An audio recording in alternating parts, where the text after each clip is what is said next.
My latest research is a 10-year study of two Wall Street investment banks, and I set out to answer two questions. The first question is, how do these organizations get their workers to work so hard, 80, 100, 120 hours? And the second question is, what does that do to individuals, to their performance, and for the organizations? And the most interesting findings were that if you ask investment bankers, why do you work so hard? The answer is, because I want to. Because I'm interested in my work, I care about my work, and that's what the client demands of me. The findings, however, showed that there were controls in the organizations of which the bankers weren't aware. The bankers believe that they have autonomy to work in the way they want to, because many of the controls that you typically have in organizations were not there. There is no supervision. You can take as much vacation as you want. You can come and go as you please. So bankers concluded, I must be autonomous in deciding my working hours. However, the study found that there were unobtrusive controls, such as architectural layout. The banks had layouts where bankers would sit in cubicles, sometimes about hip height, and so they could observe each other. And because they didn't know whether they were being observed, they behaved as if they were being monitored, in fact, actually monitoring themselves. Another interesting finding was that even though the banks recognized that excessively long working hours could be a problem and tried to counteract that, the measures they chose to counteract that backfired. So for example, they had administrative assistants there 24/7 in order to support the bankers so that they could work more efficiently and work less. They had car services to drive the bankers home earlier. They had meal services. And what this did is it actually made the bankers work even longer because now it's so convenient to work there. Now the second question is that good for the organization's performance if workers work these hours? And if you consult the organizational literature, it would tell you, yes, of course, if you can get young, energetic people to devote 100 hours a week to the organization, that's highly beneficial. But instead, the findings showed that the answer depends. For the first 4 years, that was right. Getting people to work hard was not a problem at all. People performed high on creativity, on technical skills, on judgment, on ethics. However, after 4 years, performance declined because people's bodies gave out. I observed problems like insomnia, alcoholism, depression, autoimmune disorders. Not surprising. And in addition to having these problems, performance declined. Creativity declined, judgment declined, and ethical sensitivity. However, technical skill remained consistently high throughout the 10-year period. So at year 4, bankers struggled with their health. But what do you do if you're a high-performing individual who cares deeply about his or her work? And now your body breaks down. You push even harder.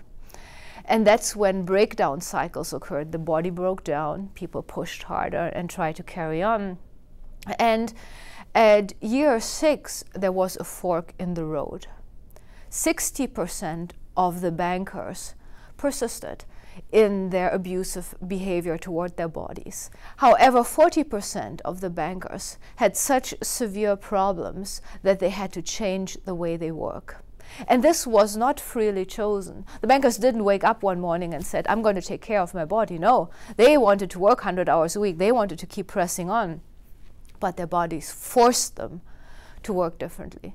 So for these 40% of bankers, the interesting finding is that performance increased again. Creativity increased, judgment increased, ethical sensitivity increased. And one example I found interesting, so I've been following this banker who worked with Latin American clients. And the banker was always a little bit impatient with the lack of infrastructure that these clients had in place. But now all of a sudden, after having been through this whole ordeal with his body, I observed him on the phone again, and the client again couldn't deliver as he had promised. And this time, for the first time, the banker hung up the phone and said, you know what, I recognize that this is not a flaw in my client, this is something I need to help with. And so he mobilized the bank's training department and sent down trainers to the client organization to help them put a business structure in place. Then bankers co-joined the clients in training, and now all of a sudden, because the bankers and the Latin American clients were together in training, the bank got more business. It established a reputation as someone who's investing in the Latin American community. So clearly a creative idea, very lucrative for the bank. And if you ask the banker, why all of a sudden did you hear the client's pain that you didn't hear before? He said, previously I had no mental cycles left. I was so sick, I was so tired, I couldn't empathize sufficiently. So this is one example of how taking better care of your body enhanced creativity and enhanced performance. Our society has become a knowledge society. We used to be an industrial society, a manufacturing society, but now we're dependent on the creativity of our knowledge workers. Most of manufacturing is being outsourced. So if you think about the iPhone, for example, much of this is produced in China. So what remains here are the creative aspects. So our economy competes on creativity. Now the question, how do your workers remain creative, becomes highly important. But we do not know how to manage creative workers, because for decades we have worked and we have managed people who had to do routine tasks. And as the findings show, on routine tasks, it's not a problem if you work 80, 100 hours a week, because remember, the technical skills, they never declined. But creativity declines if you work people like that, if you work people 80 or 100 hours a week. So that's the important implication. Our knowledge workers need to be managed differently. People orient toward the things that you measure. And in the past, we have measured results, we have measured revenues, or we have measured how long people work, right? There were 8-hour workdays, for example. But now what you need to measure is creativity. What you need to measure is work-life balance. And that's when you achieve results. If you constantly make people aware of how they're doing on those dimensions, and if people recognize the negative consequences, the undesirable consequences and unintended consequences of working too hard. I was a banker myself, and I took it for granted that you work these hours.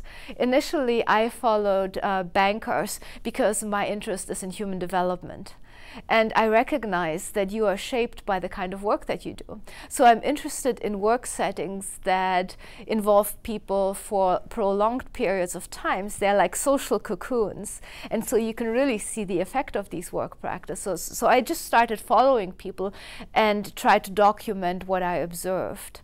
And after following people for 4 to 6 years, it all of a sudden became really clear to me that I should not only study cognition, emotion, and motivation, the typical psychological measures that I had previously documented in my book. It became very clear to me that I should also think and talk about the role of the body in intellectual performance, in creative performance, because we never talk about this, yet it is so critically important.